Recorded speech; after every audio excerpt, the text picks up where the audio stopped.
Teman-teman ketika ketemu dengan orang-orang berkelimpahan, ngobrolinnya apa? Apalagi yang bisa menghasilkan uang?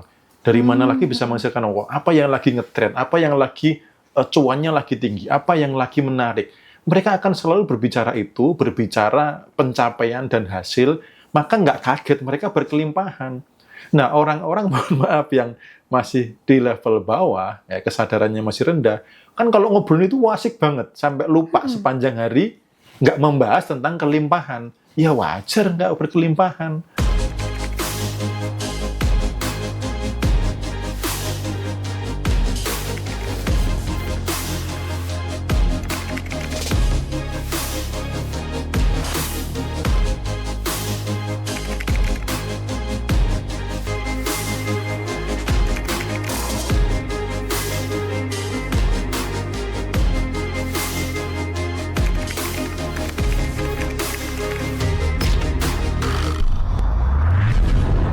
Nah, kita lanjut ke hari berikutnya, tapi ini adalah hari terakhir yang akan kita bahas. Oke. Untuk hari-hari berikutnya akan kita bahas di live ke depan lagi, karena kita pasti akan bahas materi lainnya, yaitu LOA dan juga kelas-kelas yang akan ada di hari-hari dekat ini. Oke.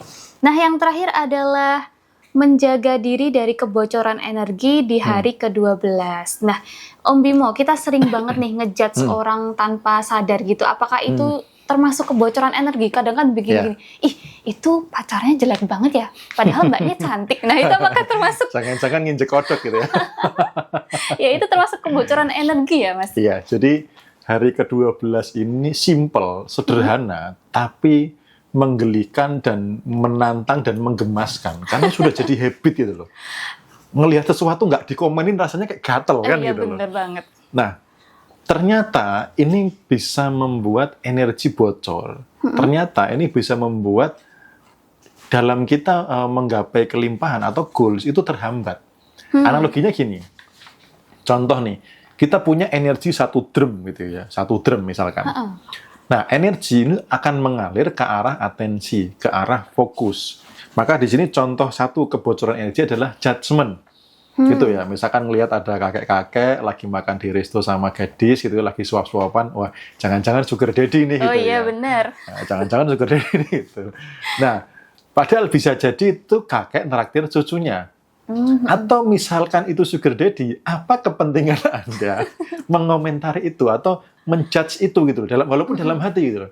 Wah, sugar daddy nih, semang dunia udah mau kiamat itu. Udah pantesan nih bocil-bocil pada bisa beli iPhone gitu. Ternyata keluarganya begini begitu. Nah, itu ketika Anda melakukan itu, maka energi Anda tuh seperti kayak cuil, kayak ngalir ke sana seberapa gitu ya. Cuil ke sana. Yang tadi 1 drum berkurang nih. Nah, terus kebocoran energi yang kedua membicarakan keburukan. Nah, ini kan juga kayak gatel ya. Iya, kadang kita kalau kumpul-kumpul kan kalau nggak ngomongin orang kurang, Mas. Nah, betul. Dulu saya juga begitu. Jadi ketika masih berteman dengan, mohon maaf nih ya, saya harus, yang kesadarannya masih di bawah, itu kan terlalu asik membicarakan keburukan. A ketemu B ngomongin keburukan C, ya kan? C ketemu B ngomongin keburukan A. Iya, Atau betul. keburukan ini adalah peristiwa. Gitu loh. Keburukan ini bisa jadi peristiwa. Misalkan contoh nih, terjadinya bencana alam atau case-case yang sedang viral ya kan, coba deh teman-teman ini yang tahu tentang Gayung Ping. Nah, iya, Gayung Lope ya. tentang Gayung Ping. Nah, itu sebenarnya ketika membicarakan keburukan, energi Anda tuh bocor ke sana gitu loh, terlepas lagi ke sana gitu loh. Nah, terus kebocoran energi karena informasi negatif. Contoh, tontonan berita Indonesia ada nggak sih yang baik gitu loh. Saya coba deh media tunjukkan berita yang baik untuk Indonesia gitu loh. Rata-rata apa?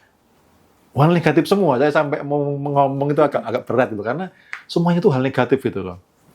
Nah, ketika Anda menyerap informasi negatif, berita negatif, dan Anda ada atensi ke sana, maka energi Anda juga cuil lagi ke sana, berkurang lagi ke sana.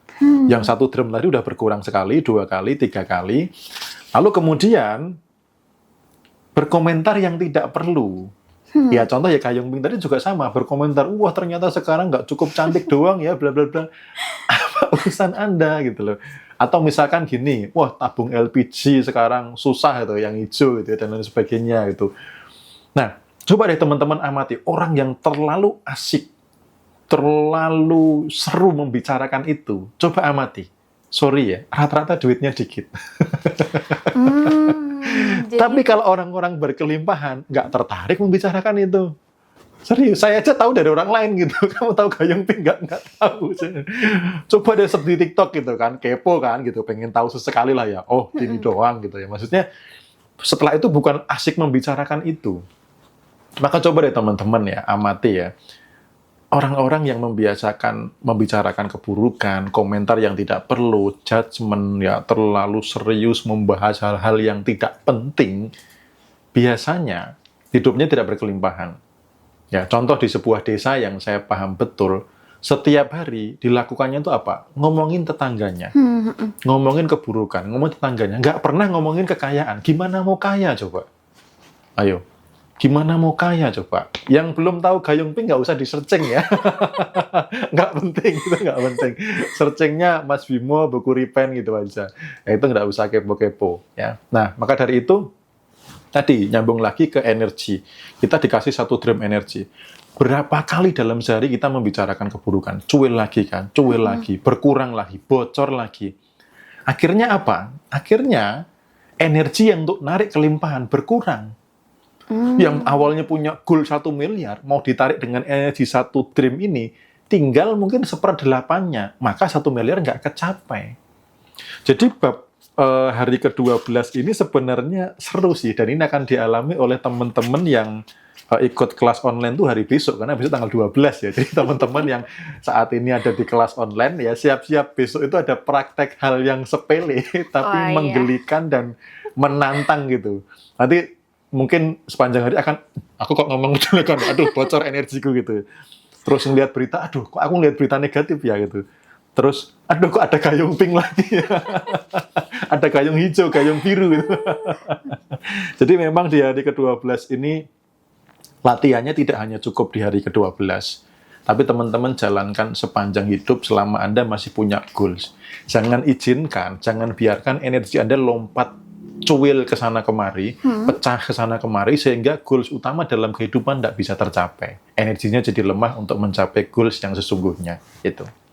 Nah, teman-teman yang masih punya pertanyaan tentang menjaga diri dari kebocoran energi, bisa segera banget ditanyakan sebelum nanti Mei tutup dan beralih ke topik kita selanjutnya. Nah, berarti membicarakan hal-hal kayak gitu tuh bikin kita terjangkit ya, Mas? Ibaratnya terjangkit virus gitu ya? Iya, betul-betul. Dan energinya melemah. Jadi energi itu akan mengalir ke arah atensi kan. Betul. Nah, kalau atensinya ke arah kelimpahan boleh. Maka coba deh gini, amati. Nanti teman-teman ketika ketemu dengan orang-orang berkelimpahan, ngobrolinnya apa? Apalagi yang bisa menghasilkan uang? Dari mana lagi bisa menghasilkan uang? Apa yang lagi ngetrend? Apa yang lagi cuannya lagi tinggi? Apa yang lagi menarik? Mereka akan selalu berbicara itu, berbicara pencapaian dan hasil, maka nggak kaget mereka berkelimpahan. Nah, orang-orang mohon maaf yang masih di level bawah, ya, kesadarannya masih rendah, kan kalau ngobrol itu asik banget, sampai lupa sepanjang hari nggak membahas tentang kelimpahan. Ya wajar nggak berkelimpahan, nggak pernah membahas kelimpahan gitu loh. Ya, jadi ini benar-benar skill ya, perlu dilatih, karena kalau sudah jadi habit itu, aduh bocor lagi gitu. Jadi kalau kita habis nongkrong terus pulang ke rumah capek banget, itu salah satu kebocoran energi ya, Mas. Jadi kita baru merasakan itu sewaktu kita sampai rumah gitu. Ya, termasuk mendengarkan curhat dari orang. Itu energi Anda sudah bocor ke sana. Gitu. Maka kadang dengerin curhat orang kan capek juga, lemes juga. Betul. Kecuali misalkan dengerin curhat tentang kekurangan, habis itu membahas solusi kelimpahan, akan beda. Gitu loh. Ini gimana ya solusinya biar aku makin berkelimpahan? Ini gimana ya biar uang masuk lebih banyak lagi? Itu masih oke gitu loh. Karena apa? Atensinya ke arah sejalan dengan goals-nya. Jadi menjaga kebocoran energi, pastikan sepanjang hari atensi Anda ke arah goals Anda. Jangan dibiarkan cuil kemana-mana, Gayung Pink, Gayung hijau, Gayung ungu, dan lain sebagainya. Oke, nah ini ada pertanyaan dari teman kita di TikTok, yaitu dari Kak Beach Fossil. Efek kebocoran energi itu di badan gimana? Apakah itu cuman kita ngerasa capek, atau mungkin kesehatan mental kita juga bisa keganggu nih, Mas? Capek bisa, kemudian penyakit dalam juga bisa, gitu ya. Jadi energi itu sebelum masuk ke bagian dalam, dia sebenarnya nempel di kulit dulu.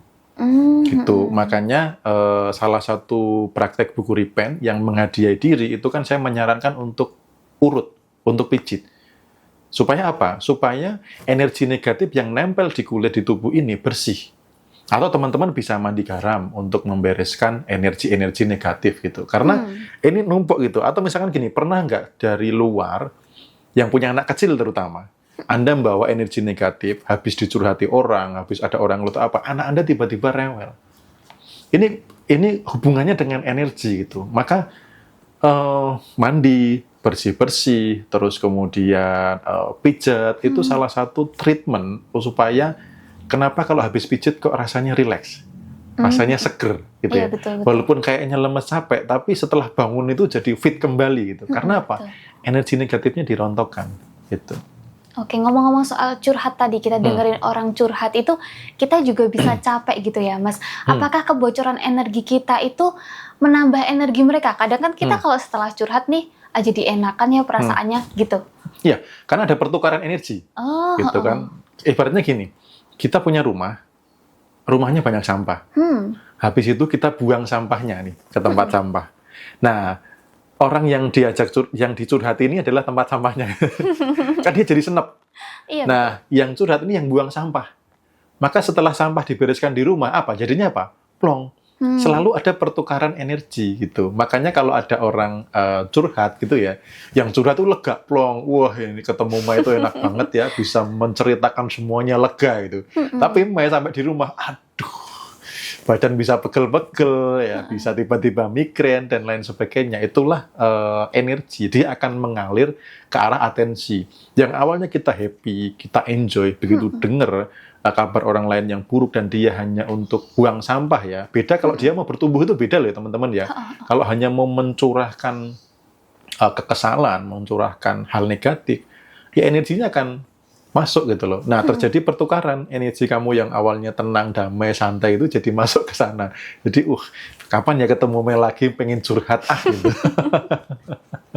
Nah, ngomong-ngomong soal energinya lo gitu, gimana Mas tips itu biar kita masuk ke rumah itu tetap dengan full energi gitu ya, nggak ada bawa-bawa masalah luar, terus kita juga nggak low energi, itu gimana?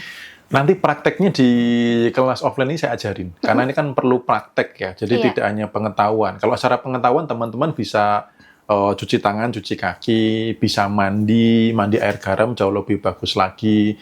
Jadi sebelum ketika ada habis dari luar, terutama yang punya anak kecil, punya keluarga, jangan langsung ketemu anak-anak. Gitu. Saya sudah membiasakan ketika saya pulang, anak saya nggak boleh langsung peluk saya, itu nggak boleh.